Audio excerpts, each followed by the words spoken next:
Good morning to all of you. बेटे आज start करेंगे हम चैप्टर 3 डायमेंशनल ज्योमेट्री। ठीक है, बहुत इंपॉर्टेंट टॉपिक है, बड़ा ध्यान से सुनिए। 3 डायमेंशनल है हमारा, 3 डायमेंशनल ज्योमेट्री। इसमें जो सबसे इंपॉर्टेंट पॉइंट है वो आती है हमारी इक्वेशन ऑफ ए लाइन की इक्वेशन के लिए। ठीक है, कार्टेशियन फॉर्म आएगी इसकी, वेक्टर फॉर्म आएगी इसकी। इन सबसे पहले जो हमें क्लियर होना चाहिए लाइन की इक्वेशन निकालने से पहले, जो मोस्ट इंपोर्टेंट टॉपिक है वो है डायरेक्शन रेशियो। लाइन की हमें डायरेक्शन रेशियो पता होनी चाहिए कि किसको हम डायरेक्शन रेशियो बोलते हैं। उसके बाद आपको डायरेक्शन कोसाइंस का पता होना चाहिए, डायरेक्शन कोसाइंस क्या चीज होती है। तो सबसे पहले हम इन दो बातों को डिस्कस करेंगे, डायरेक्शन रेशियो और डायरेक्शन कोसाइन क्या होते हैं लाइन के। ठीक है, फिर इक्वेशंस कैसे बनती है वो मैं आपको बताऊंगा। सपोज जैसे कोई भी लाइन है हमारी, वो 2 पॉइंट से पास हो रही है, 2 पॉइंट से पास हो रही है। This is point A, this is point B. ठीक है, coordinates of A is x1 y1 z1, coordinate of B x2 y2 z2। ओके, line AB is passing from 2 points A and B having coordinate x1 y1 z1 and x2 y2 z2। तो इसकी direction ratio कैसे find out करेंगे हम, ये देखिए। सबसे पहले DR, शॉर्ट फॉर्म में हम लिखते हैं DR, direction ratio of AB। Simple method होता है हमारा, that is x2 minus x1, y2 minus y1, z2 minus z1। ठीक है, ये डायरेक्शन रेशियो का मेथड होता है पासिंग थ्रू 2 पॉइंट्स।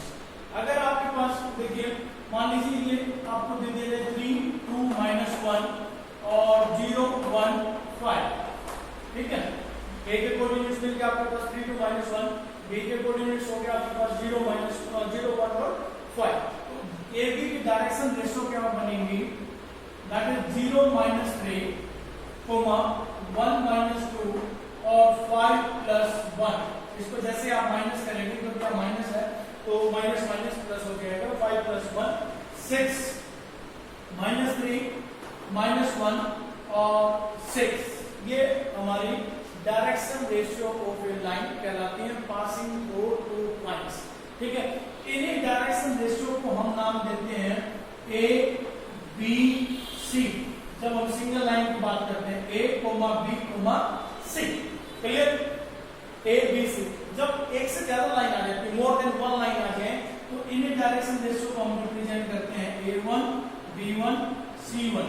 ठीक है, या फिर A2 B2 C। ठीक, तो ये रिप्रेजेंटेशन अलग अलग है। सिंगल लाइन है तो आप direction ratio A B C से रिप्रेजेंट कर सकते हैं, डबल लाइन है तो आप direction ratio A1 B1 C1 A2 B2 C2 से रिप्रेजेंट कर सकते हैं। लाइन की इक्वेशन जो है इस टॉपिक के लिए सबसे इंपॉर्टेंट है, पूरी 3D में सबसे इंपॉर्टेंट टॉपिक लाइन का ही है। तो लाइन के लिए आपको डायरेक्शन रेशियो सबसे पहले पता होना चाहिए कि लाइन की डायरेक्शन रेशियो क्या होती है। ठीक है, ये पासिंग थ्रू 2 पॉइंट्स था। ठीक, अब जैसे कोई लाइन की इक्वेशन आपको दी हुई है, कोई भी आपको सपोज आपके पास है x - 4/2 z y - 3/5 और z कुछ भी लिख लीजिए, z -2/3। ये लाइन की इक्वेशन आपके पास गिवन है। कैसे बनेगी मैं बताऊंगा आपको थोड़ी देर में अभी, बट उससे पहले इसकी DR समझिए, direction ratio of line. Actual में लाइन की डायरेक्शन रेशियो क्या होती है, कुछ भी नहीं होती। लाइन की अपनी कोई डायरेक्शन रेशियो होती ही नहीं है, लेकिन हम पढ़ते कैसे फिर direction ratio of line, line की डायरेक्शन रेशियो क्या होती है। अब देखिए, जैसे ये लाइन हम मान लेते हैं, ये लाइन हमारी, ठीक है, इसकी इक्वेशन यही है, इस लाइन की इक्वेशन ये है। ठीक है, तो इस लाइन की डायरेक्शन रेशियो क्या होगी, दैट आर 2 5 -3। 2 5 माइनस 3 इसकी डायरेक्शन रेशियो होंगी। तो जैसा मैंने अभी आपको कहा कि डायरेक्शन रेशियो पर लाइन होती नहीं है, लाइन की कोई डायरेक्शन रेशियो नहीं आती, तो ये डायरेक्शन रेशियो को ऑफलाइन पे कैसे लिखते हैं? क्या बात है ये कि लाइन की डायरेक्शन रेशियो बोली जाती है। एक्चुअल में ये कोई भी जो लाइन होती है उसके पैरेलल में जो वेक्टर आता है, ठीक है, ये कोई लाइन है, इसके पैरेलल में ये कोई वेक्टर है जिसको हम बी वेक्टर बोलते हैं, जिसको हम बी वेक्टर बोलते हैं। मान लीजिए ऐसा कोई वेक्टर है xi plus yj plus zk, ठीक है, तो ये x y z coefficient of i cap j cap और k कैप, ये जो वैल्यू है हमारी इसकी कोएफिशिएंट की, यही हमारी लाइन की डायरेक्शन रेशियो होती है, जो इस पैरेलल वेक्टर की डायरेक्शन रेशियो, ठीक है, समझे। तो अब जैसे ये लाइन मैंने लिखी है, तो आपसे मैं पूछना चाहूंगी भाई बताइए इसका पैरेलल वेक्टर बताइए, ये लाइन किस वेक्टर के पैरेलल है। सो आप लिखेंगे ऐसा, लिखिए this is your B vector, और ये जो वेक्टर बनेगा हमारा 2 5 माइनस 3 का 2i cap plus 5j cap minus 3k cap, ये पैरेलल वेक्टर की डायरेक्शन रेशियो होती है हमारी, ठीक है। तो जो लाइन की हम डायरेक्शन रेशियो पढ़ते हैं, ध्यान दीजिए वो एक्चुअल में उस लाइन की डायरेक्शन रेशियो ना होकर उस पैरेलल वेक्टर की डायरेक्शन रेशियो होती है जो लाइन के पैरेलल है, ठीक है। तो जैसे बी वेक्टर की डायरेक्शन रेशियो क्या है 2 5 माइनस 3, ठीक है। जैसे आपने वेक्टर वाला चैप्टर पढ़ा था, उसमें कोई भी वेक्टर जैसे हमने लिखा a vector is equal to i cap plus 2j cap minus 3k cap, ठीक है। तो इसके स्केलर कंपोनेंट पढ़ते थे हम, स्केलर कंपोनेंट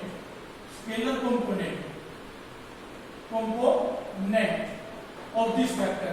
तो इनके जो कोएफिशिएंट होते हैं, coefficient of i cap j cap k cap, that are the scalar component of the vector, और इन स्केलर कंपोनेंट को हम क्या बोलते हैं, डायरेक्शन रेशियो बोलते हैं हम इनको स्केलर कंपोनेंट्स को। दो तरीके देखिए, मैं पूछूं इस वेक्टर की स्केलर कंपोनेंट बताइए, दैट आर 1 2 माइनस 3, इस वेक्टर की डायरेक्शन रेशियो बताइए, दैट आर 1 2 माइनस 3, दोनों एक ही बात है। वेक्टर के टॉपिक में हम इसको स्केलर कंपोनेंट बोलते हैं, और जब 3 डायमेंशनल पढ़ते हैं तो हम इसको डायरेक्शन रेशियो बोलते हैं, 1 2 माइनस 3। तो यही जो डायरेक्शन रेशियो है वो इस लाइन की डायरेक्शन रेशियो बन जाती है, जो किसी भी लाइन की जो इसके पैरेलल वेक्टर होता है हमारा, लाइन पैरेलल जो आएगी, ठीक है। आगे देखिए और समझते हैं, देखिए जैसे x plus 5 upon 3, y minus 2 upon 4 और z plus 2 upon 6। So find out the direction ratio of this line. तो सिंपली आप लिखेंगे 3 4 6, values of A B C are 3 4 6, ठीक है, 3 4 6, ये इस लाइन की डायरेक्शन रेशियो हो जाएंगे। Okay clear. ये जो नीचे होता है हमारा, ठीक है, तो ये इक्वेशन कैसे लिखी, ये होती है हमारी लाइन की Cartesian equation, x minus x1 upon a1, y minus y1 upon b1 और z minus z1 upon c1, ठीक है। तो ये यहाँ पर जो डिवीजन में आता है ये ही हमारी लाइन की डायरेक्शन रेशियो होती है। लाइन की इक्वेशन अभी हम बताएंगे आपको कैसे डिस्कस की जाएगी, सारी चीजें जो है डिस्कस करेंगे हम, ठीक है भाई। ओके, तो dr आपको क्लियर हो गया सबको कि direction ratio of A line क्या होती है। इसके बाद आती है direction cosines, direction cosines of A line, direction cosines of A line. Line की डायरेक्शन कोसाइंस क्या होगी, तो इसके लिए आपके पास dr पता होना चाहिए। दो तरीके से आप निकाल सकते हैं, या तो आपको डायरेक्शन रेशियो का पता हो या फिर आपको एंगल्स का पता हो, दोनों तरीके से मैं आपको बता देता हूँ। देखिए dr मान लेते हैं, किसी भी लाइन की dr जो है वो a b c है, ठीक है। डायरेक्शन रेशियो ऑफ लाइन क्या है, मान लिया a b c है, तो इस लाइन की डायरेक्शन कोसाइंस कैसे निकाली जाएंगी। डायरेक्शन कोसाइंस जो होती है हमारी डी से, वो एल एम एन से रिप्रेजेंट की जाती है। किससे रिप्रेजेंट की जाती है, एल एम एन से। तो एल किसके इक्वल आएगा, L will be equal to, देखिए इन तीनों का स्क्वायर करके ऐड कर दीजिए, a square plus b square plus c square. अब रूट आया है तो प्लस माइनस लगेगा यहाँ पे। तो ये हमारी फर्स्ट डायरेक्शन कोसाइन होती है l, जिसको फाइंड आउट करने का तरीका है a upon root of a square plus b square plus c square. m हमारी सेकंड डायरेक्शन कोसाइन होती है, इसको भी फाइंड आउट करने का तरीका b को हम डिवाइड कर देंगे root of a square plus b square plus c square और प्लस माइनस रूट होने की वजह से। और थर्ड है n, इसको हम डिवाइड करेंगे c upon root of a square plus b square plus c square. तो ये हमारे डायरेक्शन को साइन फाइंड आउट करने का तरीका है। ठीक है, अलजेब्रा में भाई ओके, जब हमें कार्टेशियन फॉर्म में दे रखी हो। ठीक है, इसके बाद जैसे direction cosine l m n, ठीक है, डी से l m n, l का फॉर्मूला हो गया हमारे पास plus minus a upon root of a square plus b square plus c square, corresponding आ जाएगा m में b आ जाएगा और n में c आ जाएगा। अब इसका नाम के ऊपर जाइए आप, नाम में क्या दिया हुआ है, डायरेक्शन कोसाइन। क्या दिया हुआ है, डायरेक्शन कोसाइन, कोस। क्लियर? तो ये एक्चुअल में क्या है, देखिए जब भी कोई लाइन, ये तीन एक्सिस होते हैं हमारे, that is x axis, y axis, z axis. कोई भी लाइन किसी एक्सिस के साथ, मान लीजिए ये कोई लाइन है या 3D में ऐसे दिखाई देगा आपको, टू डायमेंशनल स्पेस है, तो कोई भी लाइन मान लीजिए एक्स एक्सिस के साथ अल्फा एंगल बना रही है, वाई एक्सिस के साथ बीटा एंगल बना रही है और जेड एक्सिस के साथ गामा एंगल बना रही है। ठीक है, तीन एक्सिस अगर हमारे आ जाते हैं तो कोई भी लाइन आप अगर लेंगे तो वो जो एक्स एक्सिस के साथ एंगल बना रही है उसको हम बोलते हैं अल्फा, वाई एक्सिस के साथ एंगल जो बना रही है उसको हम बोलते हैं बीटा और जेड एक्सिस के साथ जो एंगल बना रही है उसको हम बोलते हैं गामा। और इन्हीं एंगल्स की जो कोस में वैल्यू आएगी, मिनटू से कोस alpha, cos beta, cos gamma, इसको हम डायरेक्शन कोसाइन बोलते हैं। ठीक है, एंगल्स की टर्म्स में, इन terms of an angle, angles की टर्म में डायरेक्शन कोसाइन आपकी कैसे निकलेगी, कोस alpha, cos beta, cos gamma. It means अभी थोड़ी देर पहले हमने बताया एलिमेंट डायरेक्शन कोसाइन होती है, अभी मैं बता रहा हूं आपको कोस alpha, cos beta, cos gamma को डायरेक्शन कोसाइन होती है। इसका मतलब क्या है कि दोनों एक ही चीज है। तो L is equal to cos alpha और M is equal to cos beta और N is equal to cos gamma. Suppose अगर आपको डायरेक्शन डायरेक्ट दिए हुए हैं तो आप cos alpha, cos beta, cos gamma इस तरीके से फाइंड आउट करेंगे। और अगर आपको इन terms of angles alpha, beta, gamma की वैल्यू दी गई है तो आप L को कोस अल्फा, M को कोस बीटा और N को कोस गामा के रूप में रिप्रेजेंट करके वैल्यू आप निकाल सकते हैं। जैसे हमारे पास एक्सरसाइज 11.1 फर्स्ट एक्सरसाइज में है, a line makes an angle of 90 degree, 135 degree and 45 degree with x, y and z axis respectively। 11.1 exercise में फर्स्ट आपको क्वेश्चन दिया हुआ है एनसीईआरटी में, जो लाइन है वो 90 डिग्री का, 135 डिग्री का और 45 डिग्री का एंगल बनाती है with respect to x axis, y axis and z axis. Find out the direction cosines. तो हम लिखेंगे therefore L is equal to cos alpha, here alpha is cos 90। Okay बेटे, कोस 90 हो जाएगा L।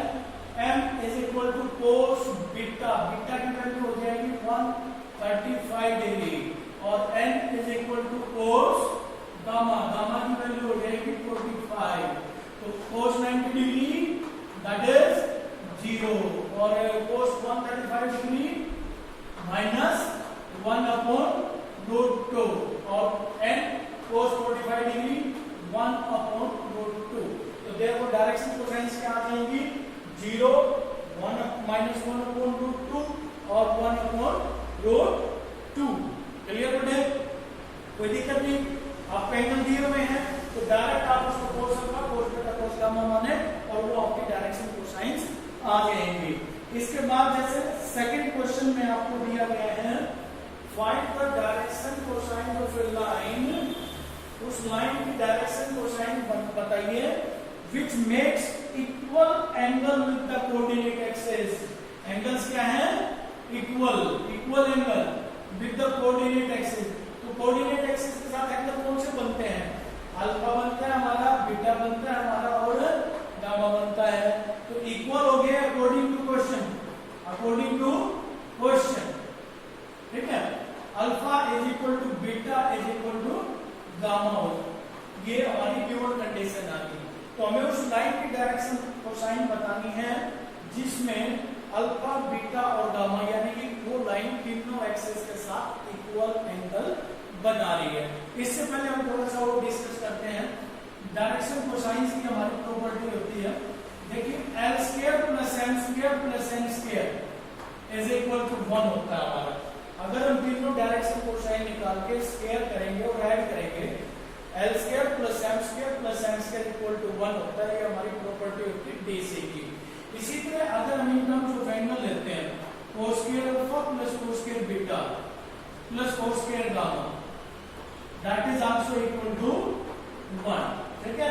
ये प्रॉपर्टी होती है। तो इस क्वेश्चन में हम प्रॉपर्टी ये लगाएंगे, हम लिखेंगे we know that cos square alpha plus cos square beta plus cos square gamma is equal to 1 and alpha equal to beta equal to gamma. तो आप एक को पुट अप कर लें। Now according to question cos square alpha, आप मान लीजिए आप कहीं ले रहे हैं, तो cos square alpha plus cos square alpha is equal to 1, तो it becomes 3 cos square alpha is equal to 1। So cos square alpha is equal to 1 upon 3 और cos alpha is equal to plus minus 1 upon root 3। तो therefore cos beta क्या आ जाएगा हमारे पास? cos beta is equal to plus minus 1 upon root 3 और cos gamma क्या आ जाएगा हमारे पास? Plus minus 1 upon root 3। तो फाइनली जो हमारी डायरेक्शन कोसाइन आई है वो क्या आ गई? तीनों की तीनों प्लस माइनस 1 अपॉन रूट 3। ये प्रॉपर्टी भी बन गई हमारी किसके लिए? उस लाइन के लिए जो तीनों एक्सिस के साथ इक्वल एंगल बनाएगी, उसकी डायरेक्शन कोसाइन हमारी हमेशा यही रहेंगी, plus minus 1 upon root 3। Clear हो? और क्वेश्चन भी सोल्व हो गया। तो देखिए बेटा क्वेश्चन नंबर 3 देखिए सबसे पहले आप इसमें direction if a line has direction ratios -18, 12 and 4, ये डायरेक्शन रेशियोज है, -4 है, तो आपको इसकी डायरेक्शन कोसाइन फाइंड आउट करनी है। तो देखिए यहाँ एबीसी की वैल्यू दी गई है और ये सारे में जो है कॉमन आ रहा है, तो आप इसको छोटा भी कर सकते हैं। जैसे 2 से आप इसको डिवाइड कर सकते हैं, D R of line A B. 2 से आप इसको कैंसिल करें -9 और 2 से इसको 6 इसको कैंसिल करेंगे -2 आ जाएगा। तो हम इसको शॉर्ट भी कर सकते हैं, ये हो जाएगा -9 6 -2। तो आपको बताना है इसकी डीसी के लिए -9 अपॉन तीनों का स्क्वायर से के रूट से हम डिवाइड कर देंगे, दैट इज 9 9 जा 81 6 6 जा 36 और 2 2 जा 4। Next is 6 upon root of same आ जाएगा 81 प्लस 36 प्लस 4 और next is -2 upon root of 81 plus 36 plus 4। ये आ जाएगा हमारे पास -9 upon 81 36 plus 4 81 plus 40 that is root 1 2 1। 6 आ जाएगा हमारे पास 6 ओवर रूट ऑफ 1 to 1 और -2 ओवर रूट ऑफ 1 to 1। इसका रूट निकालें -9 अपॉन 11 6 अपॉन 11 और -2 अपॉन 11। ठीक है, तो आप इसको सोल्व करके भी डीसी निकाल सकते हैं। अगर किसी से डिवाइड हो रहा है कॉमन रेशियो से तो आप उसको डिवाइड कर सकते हैं। इसके बाद नेक्स्ट जैसे क्वेश्चन जो है वो है क्वेश्चन नंबर 4, कोलिनियरिटी का है। तो कोलिनियरिटी आपने पहले भी पढ़ी हुई है। किसको बोलते हैं कोलिनियर? जिसमें तीनों के तीनों points all the points line in same line, ठीक है। तो जैसे यहाँ पर पॉइंट्स आपको दिया हुआ है 2 3 4 -1 -2 1 और C है हमारे पास दैट इज 5 8 7 5 8 7 आर कोलिनियर। तो कोलिनियर टीचर्स है तो आपको पता है कि 3 पॉइंट्स अगर कोलिनियर है तो उनकी ट्रायंगल का एरिया 0 होगा। But in terms of dr 3 dimensional में हम इसको कैसे यूटिलाइज करते हैं, तो डायरेक्शन रेशियो निकाल लीजिए आप दो लाइंस की गिनेंगे, dr ऑफ a भी फाइंड आउट कीजिए। That is x2 x1 -1 -2 that is -3 -2 -3 -5 और 1 -4 -3। ये आ गई हमारी एक लाइन की डायरेक्शन रेशियो। इसको a1 b1 c1 से रिप्रेजेंट कर लीजिए, ठीक है। इसी तरह dr bc निकालें, bc का निकालें 5 -1 यानी कि 6 8 + 2 यानी कि 10 और 7 -1 यानी कि 6। ये हो गया हमारे पास a2 b2 c2, ठीक है। अब देखिए कैसे यूटिलाइज करेंगे इसको, कैसे कोलिनियर बोलेंगे। तो यहाँ पर जो AB और BC लाइन है इन दोनों में B पॉइंट कॉमन है। इस तरीके से हम बना सकते हैं इसको, that is A to B B to C, ठीक है। तो A से B और B से C, तो B पॉइंट हमारा कॉमन है। तो इस केस में अगर A1/A2 B1/B2 और C1/C2 इक्वल आ जाए, बिल्कुल से प्रोपोर्शनल आ जाए, तो पॉइंट्स जो होते हैं हमारे वो कोलिनियर होते हैं।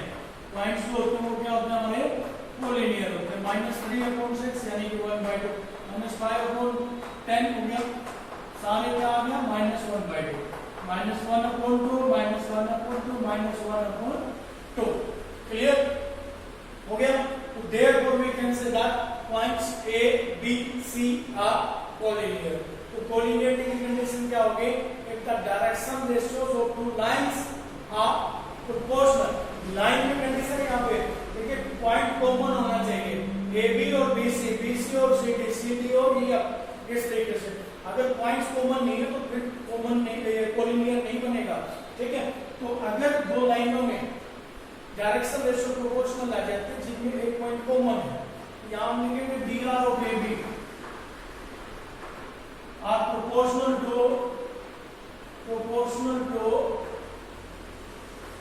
dr of BC। तो therefore points A B C are collinear, ठीक है। A B C are क्या हो जाएंगे, कोलिनियर हो जाएंगे। इसके बाद नेक्स्ट जो क्वेश्चन है उसमें आपको जो है ट्रायंगल गिवन है और आपको उसकी तीनों साइड्स के डायरेक्शन कोसाइंस निकालनी है। तो कोऑर्डिनेट्स है यहाँ पर 3 5 -4, फिफ्थ क्वेश्चन है ये 3 5 -4 -1 1 and 2 -1 1 और 2। नेक्स्ट पॉइंट है -5 और -2। तो तीनों साइड्स की आपको डायरेक्शन कोसाइन बतानी है। तो हम मान लेते हैं इसकी direction cosines L1 M1 N1 side A B C के हम मान लेते हैं L2 M2 N2 है और AC के हम मान लेते हैं L3 M3 N3 है। तो L1 M1 N1 में बता देता हूं आपको। तो उससे पहले आपको dr ऑफ AB निकालना पड़ेगा। dr ऑफ AB कैसे निकालेंगे, x2 माइनस x1 -1 -3 -4 हो जाएगा, 1 -5 -4 हो जाएगा, 2 + 4 6 हो जाएगा। ये हमारे क्या बन जाएंगे A1 B1 C, ठीक है। तो L1 क्या आएगा हमारे पास, therefore L1 is equal to A1 -4 upon तीनों का स्क्वायर करके सम करके रूट निकालें, दैट इज 4 + 16 + 16 + 36, ठीक है। फिर -4 से 16 plus 16 plus 26, फिर 6, that is 16 plus 16 plus 36, ठीक है। कितना हो जाएगा देखिए, L1 is equal to -4, 16 16 32 और 36 30 30 68 हो जाएगा हमारे पास -4 और M1, इसको M1 लिखें, इसको M1 लिखें, तो M1 हो जाएगा हमारे पास -4 ओवर रूट 17 और N1 हो जाएगा हमारे पास 6 ओवर रूट 7, ठीक है। 17 नहीं भाई, 68 sorry, that is 68। L1 is equal to, इसको आप 17 को 68 4 को बाहर निकालेंगे, -4 upon 2 root 17, M1 is equal to -4 upon 2 root 17 और N1 is equal to 6 upon 2 root 17, divide कर लीजिए, 2 2 जा और 2 3 जा, तो L1 आ गया हमारे पास -2 अपॉन रूट 17, M1 आ गया हमारे पास -2 अपॉन रूट 17 और N1 आ गया हमारे पास 3 अपॉन रूट 17। तो इसी तरीके से आपको BC के लिए L2 L2 L2 find out करनी है और AC के लिए L3 L3 N3 find out करनी है, ठीक है। तो ये हो गया हमारी एक्सरसाइज फर्स्ट, ठीक।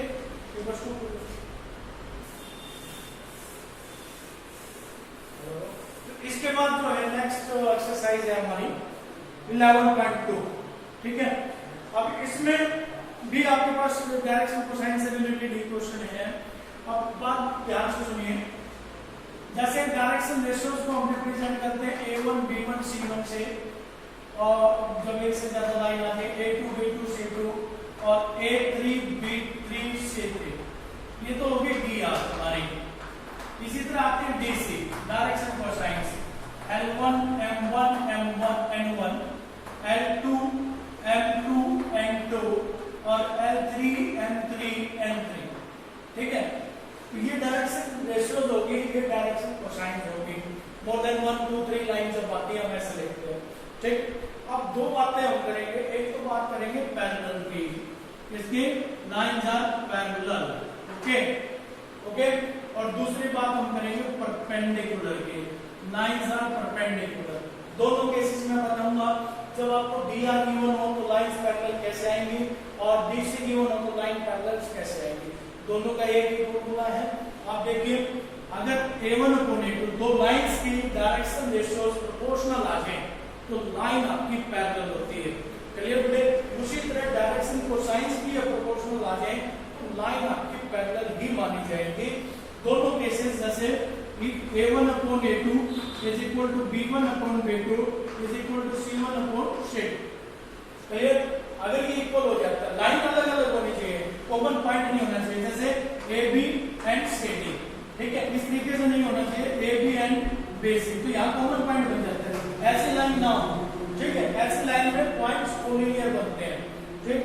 तो डायरेक्शन रेशियोज प्रोपोर्शनल जब आ जाती हैं तो लाइंस पैरेलल होते हैं। किसी क्वेश्चन में आपको DR देगा, किसी क्वेश्चन में आपको DC देगा, आपको कहेगा कि ये डायरेक्शन कोसाइन है, बताइए लाइन पैरेलल है या नहीं। तो हम इसमें भी सेम यही चेक करेंगे पैरेलल के लिए, L1 upon L2 is equal to M1 upon M2 is equal to N1 upon N2। Same condition है हमारे पैरेललिज्म के लिए।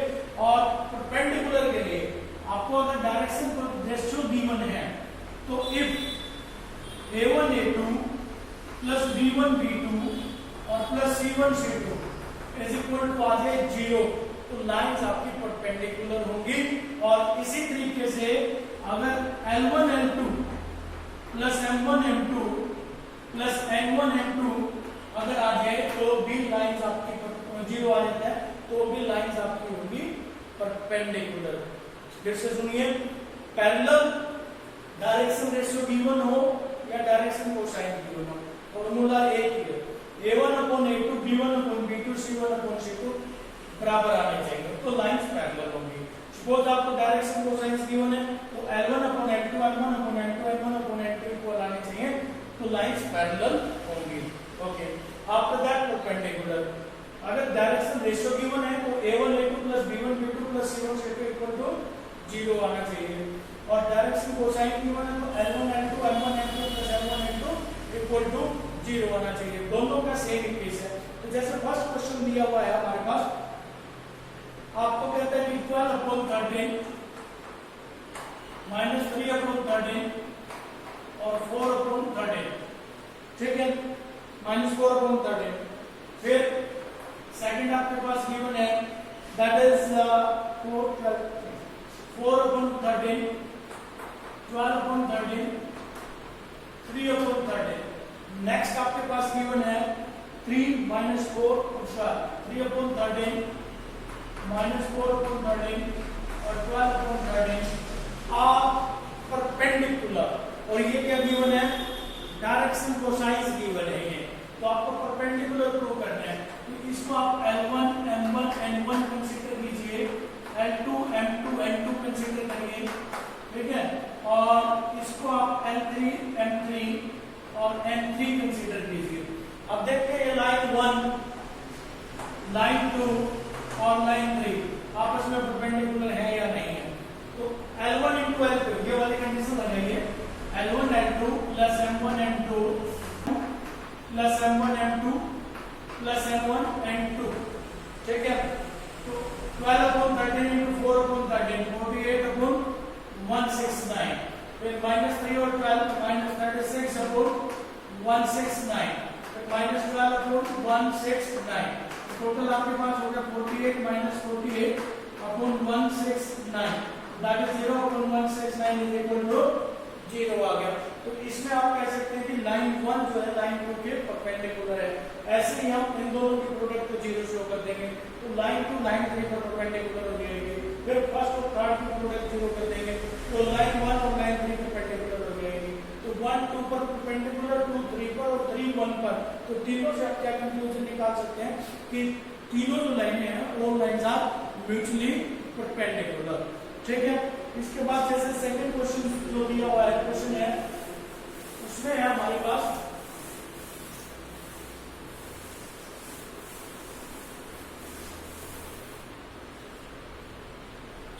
पॉइंट्स गिवन है, so that the line for the point 1 -1 and 2, ये पॉइंट 1 -1 and 2 और B point 3 4 -2 3 4 -2। ये जो line है is perpendicular to the line for the point 0 3 2 0 3 2 and D 3 5 6 3 5 6। ये दोनों लाइनें आपको परपेंडिकुलर जो है वो शो करनी है। तो कर देते हैं, डी आर फाइंड आउट कर लेते हैं। तो D R of A B निकालिए, D R of A B की डी आर कैसे आएंगे, 3 -1 दैट इज 2 4 + 1 दैट इज 5 -2 और -2 दैट इज -4। x2 - x1 वाला लगाएंगे, ये -1 2 4 + 1 5 और -2 -4। D R of C D निकाल लीजिए। डायरेक्शन रेशियो से काम चल जाएगा, डायरेक्शन कोसाइन की जरूरत नहीं है। 3 - 0 3 5 - 3 2 6 - 2 यानी कि 4। तो देखिए ये हमारे पास हो गया A1 B1 C1 A2 B2 C2। तो देखिए A1 A2 plus B1 B2 plus C1 C2 find out कीजिए, 0 है या नहीं है। Lines are perpendicular if A1 A2 plus B1 B2 plus C1 C2 equal to 0। तो दोनों की प्रोडक्ट कीजिए, 2 × 3 5 × 2 और -4 × 4 -16 इज इक्वल टू 0 आया या नहीं आया। 3 2 6 प्लस 10 -16 इज इक्वल टू 0। तो 0 इज इक्वल टू 0। तो therefore line AB is perpendicular to line CD। इसी तरीके से आप नेक्स्ट लाइन में कर सकते हैं, थर्ड में क्वेश्चन में उसमें पैरेलल पूछता है। तो उसमें आप यहाँ कंडीशन लगाएंगे, ऐसे ही निकालेंगे A1/A2 B1/B2 is equal to C1/2। अगर ऐसा आ जाएगा तो लाइन आपकी पैरेलल आ जाएंगी और ये वाली कंडीशन सेटिस्फाई होगी तो लाइन आपकी परपेंडिकुलर आ जाएगी। अगर ये भी कंडीशन सेटिस्फाई हुई और ये भी नहीं तो लाइंस के बीच में एंगल बन जाएगा हमारा और उसको फाइंड आउट करने का फिर अलग तरीका होता है। इसके बाद इक्वेशंस ऑफ लाइन आपको फाइंड आउट करनी है, ये हम नेक्स्ट वीडियो में करेंगे। ठीक है, लाइन की इक्वेशन कैसे बनती है, किस तरीके से बनती है, जो आपको नेक्स्ट वीडियो में मिलेगा। ओके।